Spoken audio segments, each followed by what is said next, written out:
peoples. Hello. Hello. Hello.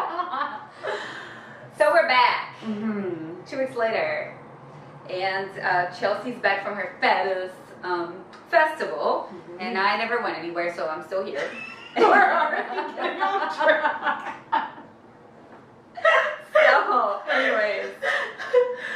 Oh, that's so good. Great. Mm-hmm. Hey! I can't do it. Hello, everyone. It's Chelcy and Anna. We are here about 2.5 weeks into this journey we started, Grit Meets Grace, combining kundalini technology with the technology that fitness and nutrition and eating plant-based diet can bring together. So we're combining forces. Yes. And we wanted to just talk a little bit about our experience that we've been having, how it's been growing us, how it's been challenging us. So what we did is a trade, actually. She gave me an exercise program and we discussed like a nutrition program for me, and then also I gave her specific kundalini kriyas and meditations. Yeah. So I'm giving her a new one every week. So far she's done 2. And the ones that I decided to give her are beginner friendly. The first one was Kriya for Elevation, which works on kind of activating your low body energy so that by the time you really get in tune with what the yoga is working with, you can understand it consciously. And the other one was also Awakening 10 Bodies, which we will talk more about in the future, because in Kundalini they believe there's 10 bodies that you have just as being one person, one soul. So she did each of these for a week, and then 2 different meditations, one for each week. The meditations were long ekankars, which we call morning call, and I like to think of those as uniting your own individual consciousness with the kind of universal consciousness. So she's going to talk a little bit about that and the experiences that she had. Yes. So with the meditations, it's my favorite. It's my favorite part. I never thought I could meditate for more than 5 minutes and I'll be freaking out looking at the watch to see if it's been, the right time yet. Are we there yet? And it's been different. Like, I am very into it. A lot of times I go past the time that I set myself to do because I'm so focused and engaged. The first week, I felt like it was a little more serious of a meditation, and I liked it because it can be very serious, so that got me in. And then the second one was more playful, more just easier, as in, I don't know, just more flow. So I liked it as well, both in different reasons, but I liked both of them. As far as the kriyas, I'm still struggling with the Sakriya, which I have it on my Instagram. If you guys want to follow us, I'm just gonna put both names up here, just like I did on the last video. But yeah, it's great. I like it. The breathing, it's been challenging because it keeps you so in the moment. And I think that's about it. I've been, as far as like Your lucid dreaming. Yeah, and like a side effect, if you will. I've been having extremely lucid dreams, and I remember them all. I can recall my dreams, which I was having a hard time even remembering any 2 seconds of a dream. Now I remember the whole entire dream. A lot of clearing of her subconscious is happening. Weird stuff. Which is why, the dreams are more relevant, because it's like her consciousnly is elevating.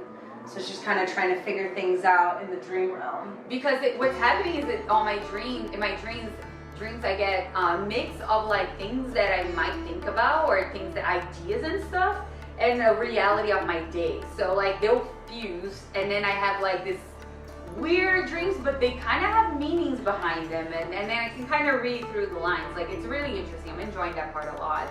Also, a lot of calmness coming with it. Like, I feel more centered to the things that are happening in my life.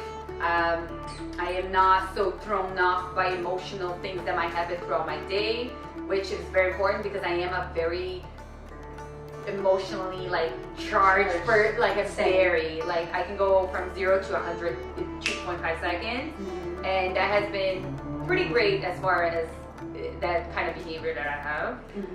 And I think it's something I'm looking forward to see how it evolves from there. So that's my experience. And I'm just gonna share with you guys kind of what I gave for Chelcy, which by the way, I think it's gonna be probably for the whole, we might switch things up every now and then as far as the exercises, just to challenge you a little more. Yeah. But the way I started, it was pretty much a 4-day body split. I didn't want to give her a full week, go every day and like stuff like that, because I would have quit. Probably. Because that's just the type of person, you know, like I need it to be gradual and accessible. Yes, and knowing, this is another important thing, when you're entering something new like that, don't have to go all in, like I have to do it every day, because if you fail, then you just quit for another 6 months. Figure out what you like I asked Chelcy what kind of style she wanted to kind of go for. I knew she had no experience with the gym, so I gave her something that was Wasn't really a easy. gym person. A gym person, a gym goer. So I gave her a pretty easy step-by-step on exercises, 4 days a week. Maybe if she was comfortable with like 20 to 30 minute cardio like 3 times a week, just to not push to 4, because she doesn't need that. She's already pretty active. And as far as the meal plan, we discussed kind of what she was looking for, and I decided that a plant-based meal plan would be ideal, especially for her practice of kundalini. And so that's what we're going for. I want her to feel comfortable, which I also think everybody that's starting with your starting to get to know macronutrients and food a little more, if you're not comfortable with like quantities and stuff, that's her new lover. That's Al Pacino. He's like obsessed with her. He's a parrot. Just for you to understand a little more macronutrients are, if you're comfortable with portion sizes and everything, get a macro or a calorie counting app, just for you to understand a little more what foods are made of. So Chelcy downloaded MyFitnessPal just to be comfortable with things, and like what are, you know, like why am I eating this and what is this made of. Get comfortable with labels, reading labels, nutritional facts, all that kind of stuff. That's what, to me, that's what the tool of a calorie counter is. Not for you to obsess about it, but for you to learn about food a little more. Which is really amazing too when you're making a big transition in becoming plant-based, or like, for example, I've been trying to completely cut out dairy and gluten and refined sugar. So what's really amazing about that is that you can see, like, okay, I might feel like I'm not eating as much as I normally did, but I'm tracking all of this, and it says by dinner, by the time I'm done with dinner, I've gotten all my protein, carbs, all the nutrients that I need. So then it's like, okay, this is just like an emotional, like I want to eat ice cream, but I don't need it. Like I'm not hungry. It's like my body has had enough, even with all the exercise I've been doing. That's awesome. So you see, it gives you that kind of sense of like, when is it enough? Or it takes the guesswork out of the way. Did I eat enough today? Did I not eat enough? Which, by the way, a lot of people, they're struggling with losing weight. They're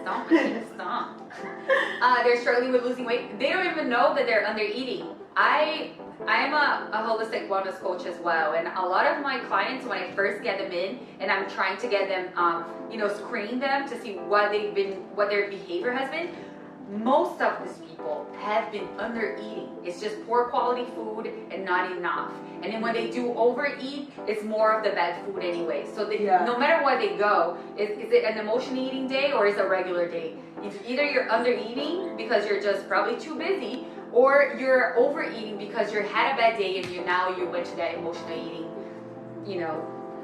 nonsense, which can be so, like, it never ends. Bad. Oh, just Lord. a dumpster at the bottom of your stomach. And me being an emotional eater, like, I get it. I totally get it. Same. And I think what's amazing about what we're doing as far as combining both of these is that we both do struggle with that. And I've always struggled with being an addict to most things. I have a very addictive personality.